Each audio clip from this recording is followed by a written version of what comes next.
culto de jovem, a Casa da Florida. Os irmãos se reuniram hoje para adorar o Senhor.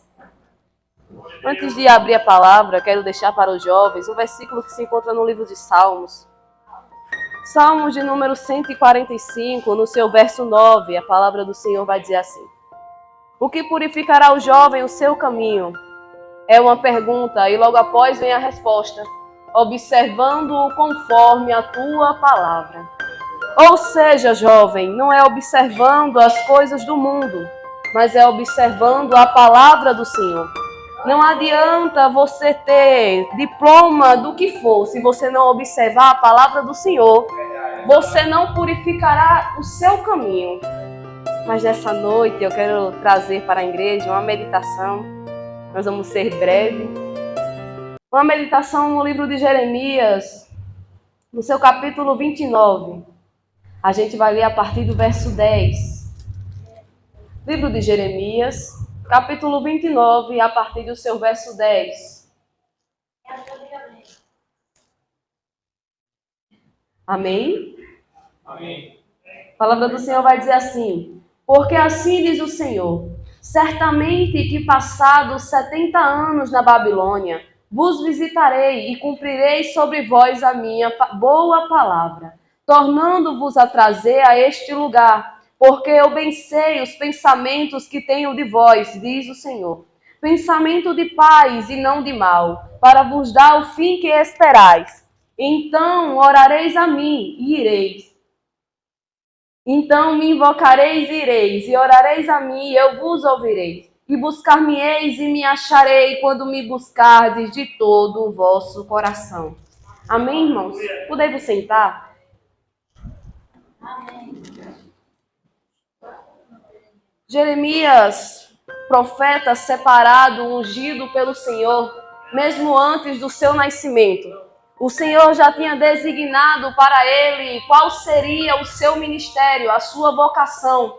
O Senhor, no seu livro de capítulo 1, ele estava dizendo: olha, Jeremias, antes que formasse no ventre da tua mãe, eu te escolhi e te santifiquei como profeta das nações.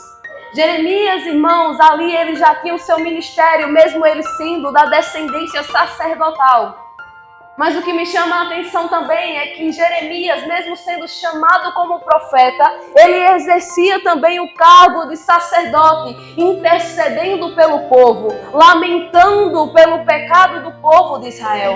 É tão tal que ele foi conhecido como o profeta chorão, e ele tem um livro que chama Lamentações. Ou seja, irmão, Jeremias, ele cumpriu o seu propósito de uma forma linda. Foi um jovem escolhido por Deus. E ali na sua mocidade, Deus se manifestara a ele com um ministério grande. Um ministério profético. Um ministério que impactaria não só as nações daquele século, mas ainda assim deixaria uma mensagem para as nações de hoje. Jeremias ali, ele estava profetizando no meio do povo de Israel. Durante ele começou a sua profecia, o seu ministério profético, ainda no reinado de Josias. Ou seja, ele profetizou por cerca de 40 anos durante 5 reinados. E esse reinado, irmão, era reinado onde o povo de Israel estava em degradação moral, ética e espiritual perante Deus. O povo de Israel já estava adorando a outros deuses e tinha se afastado daquele Deus que outrora eles conheciam. Ou seja, eles faziam tudo, menos adoravam a Deus de verdade. Eles seguiam até as tradições, porém a adoração não era uma adoração verdadeira. Deus olhou para aquele povo, o pecado daquele povo já cheirava mal perante Deus. E Deus, para castigar, uma forma de exortação ao povo dele, uma forma de castigo, Deus levantara um rei do norte, chamado Nabucodonosor. Nabucodonosor foi levantado por Deus para exercer aquilo que Deus já tinha decretado pela vida dele. E ali, irmão, naquele tempo, o povo de Israel passaram pelo cerco babilônico. E falando sobre Jeremias, Jeremias profetizou naquela época. Então, Jeremias ali profetizando, nós chegamos até esse capítulo. E nesse capítulo, Deus enviara uma carta através de Jeremias. E essa carta foi designada aos cativos que já estavam cativos na Babilônia pela ordem do Senhor.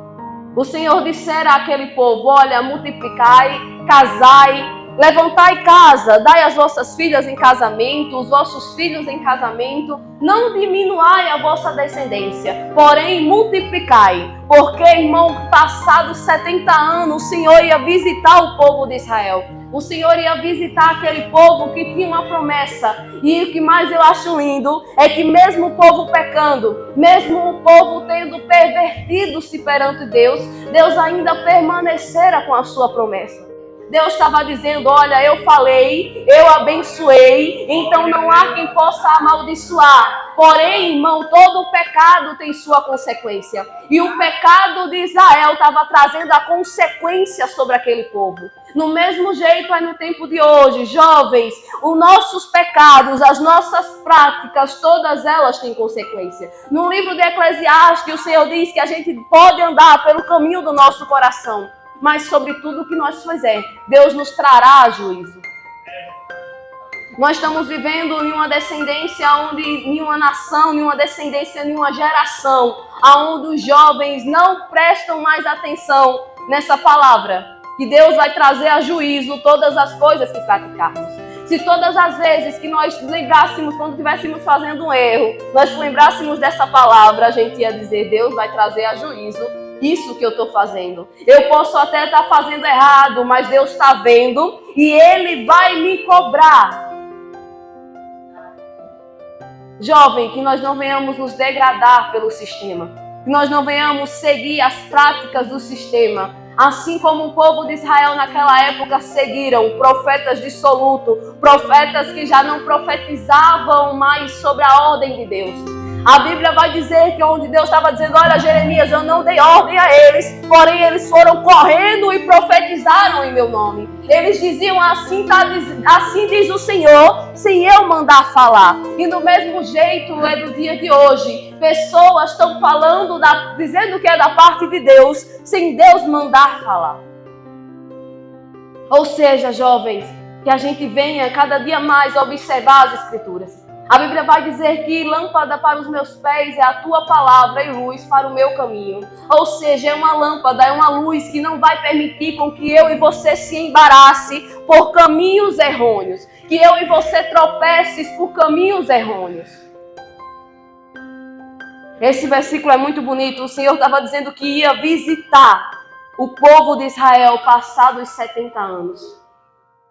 O Senhor ali estava delimitando o sofrimento de Israel. Ele estava delimitando o cativeiro de Israel. E ele disse que ia visitar a cidade onde eles estivessem. O Senhor ali, ele estava... Eu acho muito lindo, porque o Senhor, uma palavra confirma a outra. No livro de Miqueias, no seu verso, capítulo 7, verso 18, vai dizer, quem é Deus semelhante a ti? Que perdoa a iniquidade do teu povo e passa por cima da rebelião do restante do teu povo. Porque não tens prazer na ira, mas sim na tua benignidade. O Senhor estava dizendo, olha, quem é Deus como ti? Que mesmo que venha se irar por um momento, se lembra da tua promessa e torna a visitar o teu povo. É por isso, irmão, que a Bíblia diz que a misericórdia do Senhor é a causa de eu e você não sermos consumidos pela ira dele. O Senhor está falando nessa noite que Ele nos conhece. Ele sabe os pensamentos que Ele tem ao meu e ao teu respeito. E mesmo nós sendo infiéis, nós sendo pecadores, nós sendo uma geração que pode se comparar com a geração de Israel, uma geração que muitas das vezes prefere sacrificar do que obedecer, prefere se afastar de Deus do que se achegar a Deus, prefere virar as costas para Deus e olhar para as coisas do mundo do que virar para Deus e se achegar até Ele. Israel, ele tinha as tradições deles e eles tinham sim respeito pela tradição. Porém, Deus não está atrás apenas da tradição, Ele está atrás do coração, da intenção, daquilo que você verdadeiramente veio fazer, se é para o homem ou se é para Deus.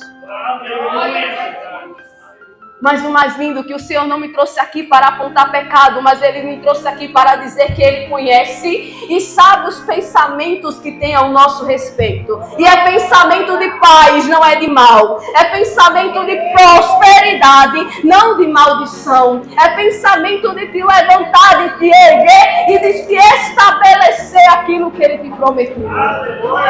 O Senhor está dizendo, ei, Tu pode até hoje não estar vendo. Tu pode até estar contemplando os 70 anos de Babilônia. Mas eu conheço os pensamentos que eu tenho de vós. Eu já estou no teu futuro aonde tu não pode ver. Eu já contemplei aonde tu vai chegar mesmo antes de teus olhos perceberem. O Senhor está dizendo, olha, não importa o que tu fez. Eu tenho uma misericórdia, eu tenho uma graça e eu sei os meus planos na tua vida.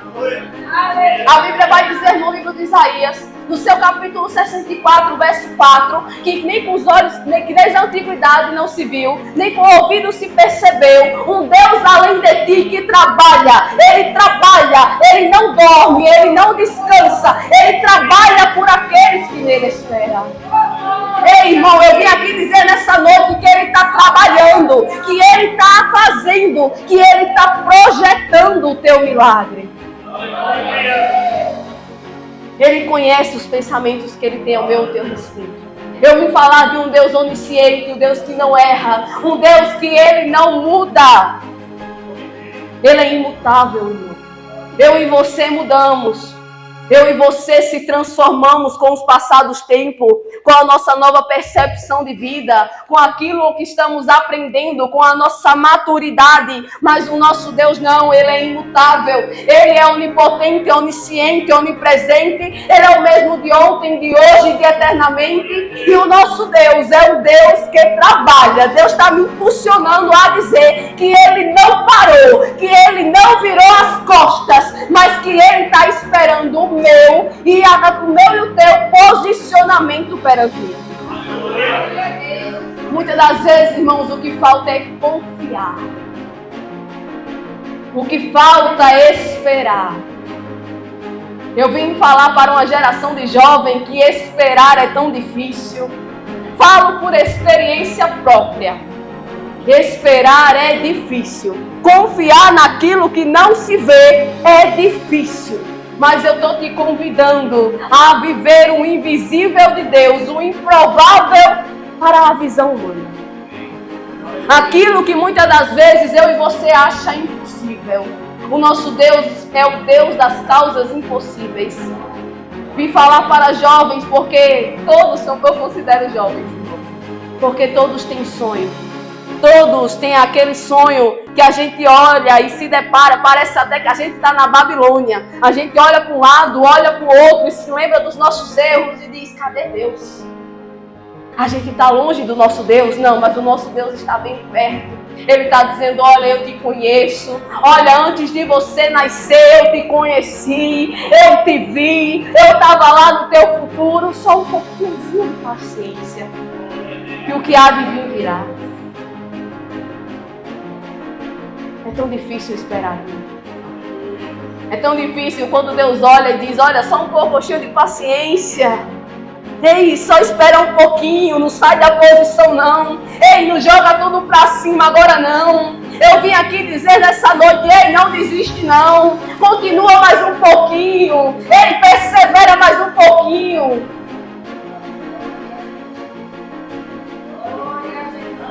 O nosso Deus, ele é um Deus que não muda.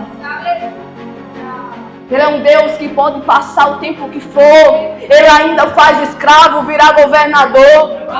Ele ainda faz os irmãos honrá-lo se prostrando perante ele. Ele ainda pega o menor da sua tribo e coloca como juiz. Ele é ainda aquele Deus que contempla o coração quando o homem está vendo a aparência. Ele é aquele Deus que contempla o interior quando o homem está olhando o exterior. Ele é aquele Deus que ainda olha quando o homem não dá nada. Quando o homem olha e diz, mas é um pecador, errou, falhou. Deus está olhando e está dizendo, eu conheço o coração. Ele ainda é o Deus que contempla e escolhe por excelência. Eu vim dizer que o meu Deus, o teu Deus, não errou quando te escolheu. Ele não errou quando te chamou. Você não é um projeto falido. Você não é um projeto humano. Você não é um projeto de homens. Você cresceu. Você está desenvolvendo sonhos. Ei, Deus contempla os teus sonhos. Eu vim falar nessa noite para uma geração de jovens que vive na desilusão do mundo, que vive presos a sentimentos do mundo. Quem nunca olhou e disse: eu não consigo, eu não vou conseguir, é longe demais, eu não consigo. O Senhor está dizendo: ei, levanta-te e caminha mais um pouco. Ei, se alimenta, se levanta. A caminhada ainda é longa. Ei, não é hora de desistir. O povo de Israel pecou contra Deus. Foi castigado. Foram provados. Passaram pelos 70 anos.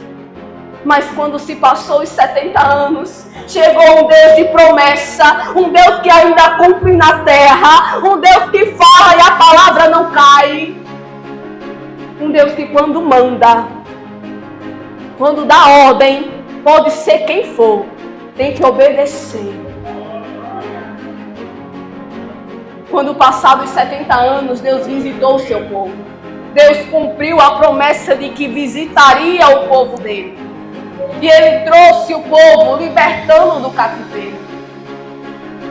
E ali, irmão, o povo trabalhou para reedificar a Israel. O templo, a casa do Senhor em Jerusalém. Eu vim dizer aqui nessa noite: não desista. Você pode até estar olhando para um lado, olhando para o outro e não vendo solução. Você pode até estar passando um filme na tua cabeça e dizendo: mas era tão bom. Mas eu falhei de alguma forma. Eu não fui a pessoa que eu deveria ser e eu errei na caminhada. Mas o Senhor está dizendo: olha, o projeto que eu tenho na tua vida, Satanás não destruiu. Pode frustrar. Pessoas não podem designar e dar a última palavra da tua vida. Porque o Senhor é aquele que pega o improvável, aquele que o mundo não dá nada, e levanta e coloca entre os príncipes e faz reinar. A Bíblia diz que se nós crescêssemos, nós reinaríamos em vida, através da graça de Cristo. Você foi chamado para viver coisas grandes. Você foi chamado para viver o improvável na terra. Você foi chamado para comer o melhor, contemplar o melhor de Deus na sua vida. Você foi chamado para palavras de maldição não pegar na tua vida. Você tem uma promessa. E o Deus que garante que vai cumprir é fiel na tua vida. Acho muito lindo quando Paulo levantou Timóteo para o ajudar. Paulo chamou e ele sabia da responsabilidade que estava sobre Timóteo. Porém, ele ensinando, ele disse: olha, Timóteo, tu milita a boa milícia da fé e não se embaraça com as coisas dessa vida. Ei, Timóteo, olha que a tua mocidade ela é vã e as paixões da mocidade. Um dia tudo isso vai passar. Eu estava pregando em certo lugar e eu tinha visto o pastor que tinha tido a oportunidade. Ele falou: ontem eu tinha 20 anos. E ali se passou um filme sobre a minha mente, que ontem eu tinha 15 anos e brincava com as pessoas e hoje eu estou com 21. Ou seja, irmão, o tempo passa. As horas, elas estão avançando de uma forma que a gente não consegue contabilizar o nosso tempo. A gente não consegue aproveitar o nosso tempo. Davi, orando ao Senhor, ele disse: Senhor, me ensina a aproveitar o meu tempo. De modo que eu alcance um bom coração perante Deus.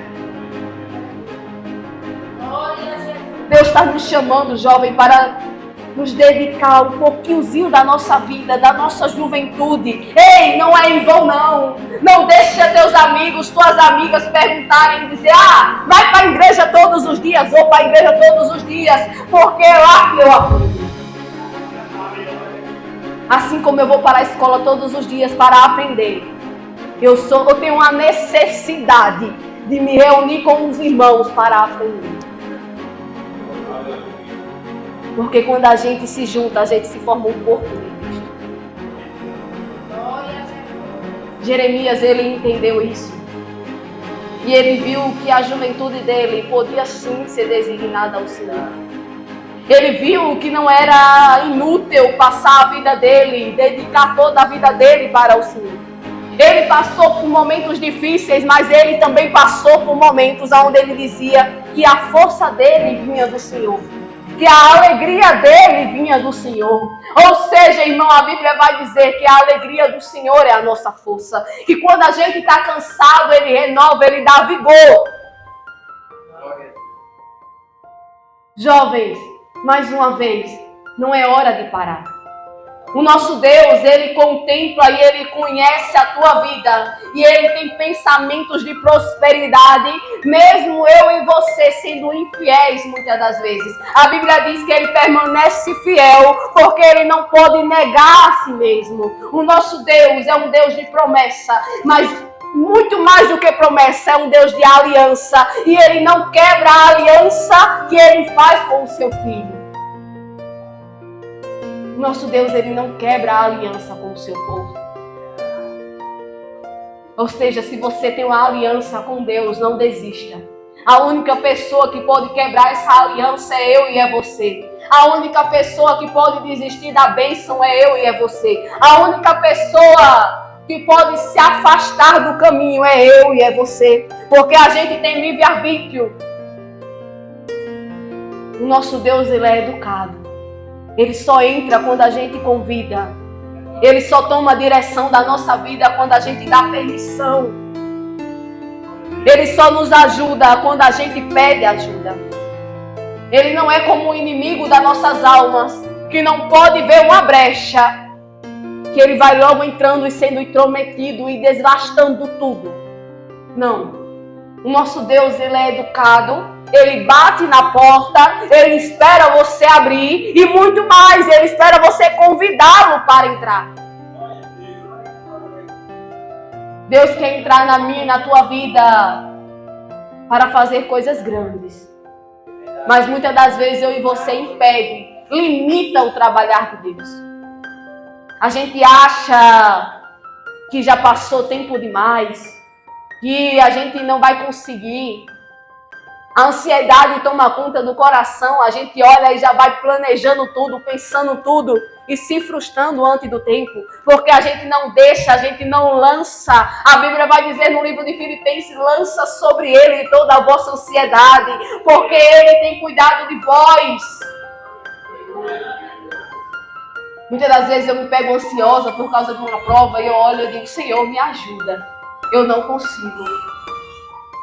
Aí Deus levanta uma pessoa e olha e diz, ei, vai orar. Ei, vai apresentar, tu não já fizesse a tua parte, tu não já estudou, agora vai orar. Eu já passei por momentos, irmãos, onde eu estudei a noite toda, cheguei na hora da aula, comecei a chorar, perdi a prova. Porque eu não confiei em Deus, porque eu não entreguei em Deus e eu não acalmei o meu coração. Deus está dizendo isso, ei, na tua vida não entrega a ela a ansiedade, não. Não entrega a ela a depressão, não. Não entrega a ela a palavras do inimigo, não. Quando o inimigo olha e diz, tu tá velha demais, tu vai fazer o que da tua vida? Deus está dizendo, ei, é no meu tempo, é do meu jeito. Ei, o teu emprego do sonho. E aquilo que tu sonhava em ser e em fazer. Deus, irmão, aparecem pessoas assim. Que olha para nós e pergunta, ei, não já se passou muito tempo para isso, não? Tu quer ver perguntar, é como você está esperando o namorado de Deus e alguém chega e diz assim, ei, não está esperando há muito tempo, não? Ei, vai ficar para titia. E Deus está olhando e dizendo, ei, não dá ouvidos, não. Porque o melhor vem de mim. Porque eu já tenho preparado, porém eu estou te preparando para a bênção. Eu tenho um tempo determinado e desse tempo nada se passa. Nem adianta, nem chega atrasado, nem chega antes do tempo, é no tempo dele. Tem um ditado que diz que não bote o cavalo na frente dos bois, ou uma coisa assim. Ei, jovem, não coloca a tua ansiedade na frente dos planos de Deus. Ei, nem tudo que brilha é ouro, não, irmão. Nem tudo que parece é. Certa feita eu estava na casa e Deus me dava isso e eu dizia, eu não vou dizer não. E Deus dizia, ei, diz que nem tudo que parece é. E eu dizia, eu não vou dizer não, porque eu tô ficando doido. Eu dizia que nem tudo que parece é. Aí eu cheguei e eu soltou, saiu do nada. Ei, nem tudo que parece é. A outra irmã já pegou e disse, ô Glória, tô entendendo. Eu disse, eu não tô não. O Senhor está dizendo, jovem, nem tudo que anda bonito, fala bonito, parece crente, se veste como crente, não é crente não. Anda bonito, fala bonito, prega bonito, louva bonito, mas o Senhor está dizendo, ei, não é agora, é no meu tempo, calma. Não perde a tua bênção por falta de paciência. É tanto jovenzinho com 16, 17, 18, 19 anos querendo namorar. E o Senhor está dizendo, ei, se acalma.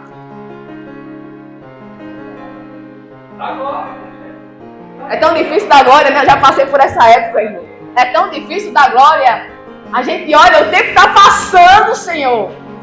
Minha amiguinha já está ali, meu amiguinho já está ali. E o Senhor está dizendo, ei, você é diferente. O que eu tenho para você é diferente.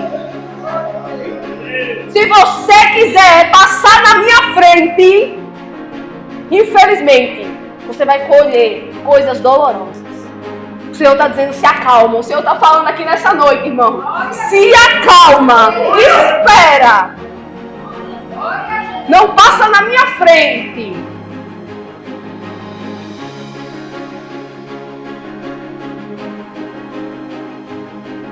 Tudo tem um tempo determinado pelo Senhor. Eu não sei porque o Senhor me direcionou a isso. Eu vim aqui nessa noite para falar que o Senhor conhece a tua vida. E quando o mundo está dizendo que já passou do tempo, o Senhor está olhando e está dizendo, ei, está no meu tempo. É do meu jeito. É da minha forma. E o mundo, ele não me ensina a trabalhar. Ei, barro. Tu quer ensinar o oleiro a trabalhar, é? Tu quer ensinar como é que ele vai fazer, é? O Senhor está dizendo nessa noite, eu que sou oleiro, eu faço do meu jeito, eu faço no meu tempo, e eu faço da forma que eu quero. O povo de Israel experimentou isso. Eles viram simplesmente como um vaso na mão do oleiro. Aonde o vaso se quebrou, Israel se quebrou na mão do oleiro. E o oleiro tornou a fazer um vaso novo. A experiência da Babilônia para o povo de Israel foi uma experiência única. Foi uma experiência que ficou marcada para aquela geração e para a nossa geração. Porque o Senhor, ele não tem o culpado por inocente. O Senhor não passa a mão na cabeça de filho. O Senhor não esconde pecado. Não. Tudo tem uma consequência. O Senhor, ele está muitas das vezes nos exortando, nos ensinando.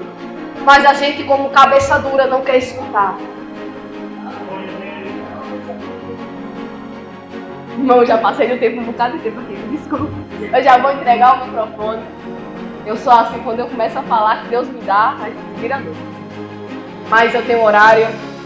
E eu vou agradecer a oportunidade do irmão que me convidou, dos pastores que me deram a oportunidade de estar pregando aqui nessa noite. E eu quero dizer mais uma vez, jovem, é nos pés do Senhor que você encontra a alegria. É nos pés do Senhor que você encontra a abundância. É nos pés do Senhor que você bebe milagres únicos, experiências únicas, que você olha e contempla o invisível na tua frente se tornando visível. E você contempla o improvável se tornando realidade. Aquilo que o mundo dizia que não ia ser teu, o Senhor te dá. O Senhor te entrega, te capacita e ainda te apresenta. Amém? Eu agradeço a minha rica oportunidade. Espero que o Senhor abençoe as nossas vidas e nos dê a oportunidade de estarmos aqui adorando a Ele no próximo culto. Amém? Eu agradeço a minha rica oportunidade em nome de Jesus.